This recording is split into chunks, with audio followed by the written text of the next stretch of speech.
You want a faster backhand, and you've probably tried the obvious thing, swinging harder, and it didn't work. The ball went wide, or into the net, or just floated out with slightly more pace and slightly less control than before.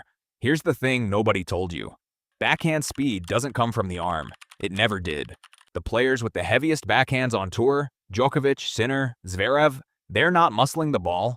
They figured out 5 specific things about how the shot actually generates speed, and once those things clicked, the power was already there without any extra effort. All 5 of those things are in this video, and you can start using every single one of them in your next session. Let's go. 1. The speed starts with the shoulder turn, not the arm. Every player who wants a faster backhand eventually tries the same thing. They swing the arm harder. More forearm, more shoulder, more muscle through the shot. And the result is almost always the same. A tighter, less controlled, slightly more powerful shot that still doesn't have the weight they're looking for. Because the arm is the wrong place to look for backhand speed. The speed comes from the shoulder turn, specifically from how early and how completely you rotate your shoulders away from the ball during preparation. When your shoulders turn fully, non-dominant shoulder pointing roughly toward the incoming ball, dominant shoulder pulled back behind you, you've loaded your body like a compressed spring. The rotation that unwinds from that position through the swing generates force that the arm alone could never match. The arm doesn't create the speed. It delivers it. Think about throwing a ball as hard as you can. You don't start with your arm forward and push it. You coil first, shoulders twisted away, arm loaded back, and then everything unwinds in sequence. The arm arrives last and fastest because it's been carried by everything below it. The backhand works exactly the same way. The shoulder turn is the coil. The arm is just the last link in the chain. From your next session, make the shoulder turn the first thing that happens when you read a ball coming to your backhand. Not the arm, the shoulders. Everything else follows automatically when the coil is right. 2. Take the racket back earlier than feels necessary. Here's why most backhands feel slow and rushed even when the player is trying hard. The preparation was late. The players with the fastest backhands look unhurried, relaxed even. And that ease is not talent. It's preparation time. They took the racket back so early that by the time the ball arrives, they've been ready for half a second. The swing has a full long arc to build speed through, and by the time the racket reaches contact, it's already moving fast because it had room to accelerate. When you prepare late, racket still coming back as the ball is already on your side of the net. The swing is short and cramped. There's no room to build speed.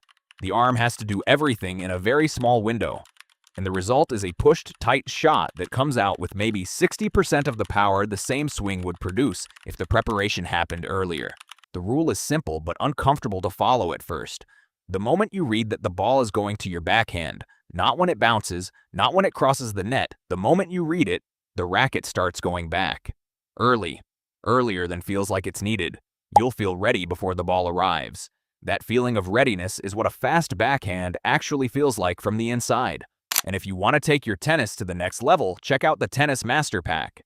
A pack that includes the Elite Player Guide with technical and tactical tips, the Become a Pro Guide where you'll learn how to become a pro tennis player, a full week fitness routine to take your fitness to the next level, and a prevention routine to prevent injuries and enhance recovery.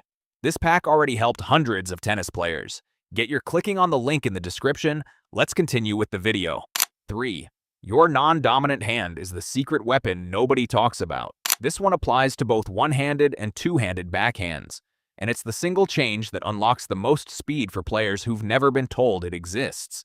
On the preparation for any backhand, the non-dominant hand and the one not hitting the ball should be actively guiding the racket back, not passively hanging there, actively pulling it into position. That guided takeback creates a more compact, consistent preparation and sets up the swing from the same position every time. When the non-dominant hand just hangs limply at the side, the takeback goes to a different place on different balls, and the swing starts from a different angle every time. But the bigger role of the non-dominant hand is in the swing itself.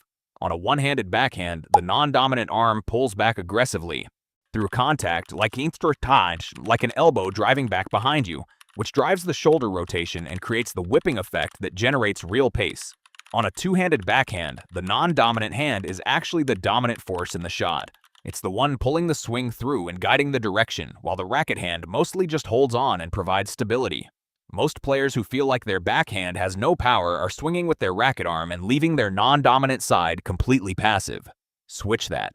Make the non-dominant side active and aggressive through the swing. Feel the difference within 10 balls.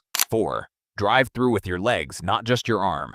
The fastest backhands in the game don't start in the arm. They start in the ground. When you bend your knees during preparation, genuinely bent, loaded, weight coiled and ready, and then drive upward through your legs as the swing starts, the energy generated from that push travels up through your hips, through your torso, through your shoulder, and arrives at the racket head as additional speed that no arm swing alone could produce. This is the same principle behind every powerful athletic movement. The ground provides the force. The body transfers it. The racket delivers it. Most recreational players use almost no leg drive on the backhand. They stay relatively upright throughout the swing and generate everything from the upper body. The shot feels like work because it is. The arm is doing a job that was always supposed to be shared with the legs. Here's the test. Hit 5 backhands deliberately keeping your legs almost completely straight. Then hit 5 where you bend genuinely low on the preparation and drive up from that low position into contact. The difference in how the ball feels coming off the strings is immediate and obvious. The ball with the leg drive is heavier, not because you swung harder, because more of your body was involved in making it. Make the leg bend real. Make the upward drive real, and feel the backhand change without changing anything about your arm. In this video, I show you how to fix all the problems in your backhand. I recommend you watch it after this one. 5. The follow-through decides how fast the ball actually goes. This is the one that determines whether all the power you just built actually ends up in the ball, or gets absorbed at the last second before it gets there. Most players stop the swing at contact, or cut it short just after. Not because they decided to, because the brain braces slightly for the collision and the arm decelerates through the contact zone. The swing peaks before the ball, meets it while slowing down, and transfers a fraction of the available energy. The ball goes moderately fast. The shot feels like it had a ceiling. A full follow-through, one that continues well past the contact point and finishes across the body, is proof that the racket was still accelerating when it hit the ball. You cannot get a complete follow-through and decelerate at contact. The two are incompatible, which means chasing the follow-through is actually a way of enforcing acceleration through contact without having to think about the contact itself. For a one-handed backhand, the follow-through finishes high and across the body, arm extended, racket pointing upward or slightly over the opposite shoulder. For a two-handed backhand, both hands finish together over the front shoulder, high and fully extended. Either way, high, complete, pass the ball. Commit to the finish on every backhand for an entire session, not just the ones where you're going for power. Every single one, and watch what happens to the pace of the ball without you ever consciously trying to hit harder. 5 things. Load the body with the shoulder turn before the arm does anything. Take the racket back earlier than feels necessary to give the swing room to build speed. Activate the non-dominant hand. It's half the shot.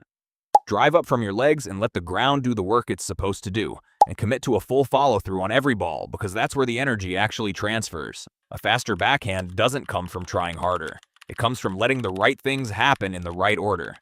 Fix one of these this week. Feel it change. Then come back for the next one. Drop a comment telling me which of these 5 you're going to work on first. I want to know. Subscribe for more of this. Blue Tennis Dude. See you in the next one.